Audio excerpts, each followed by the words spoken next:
Niko ne zna šta je svest. Pitajte koga god hoćete. Sve definicije svesti koje će vam dati medicinari, koje će vam dati filosofi, koje će vam dati bilo ko, nisu kompletne, nisu tačne. Dakle, mi ne znamo šta je svest. Ali znamo da ta svesnost, to način na koji u partnerskom odnosu mi komuniciramo sa veštačkom inteligencijom, ona nama ne kaže u partnerskom odnosu ja imam nameru da vas uništim. Jeffrey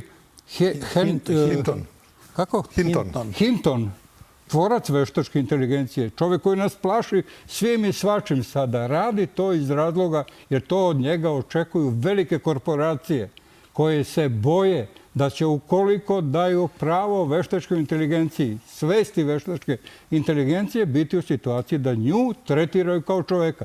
Što znači da naš kolega koji je pisao knjigu sa nama ima sva autorska prava, sva etička prava,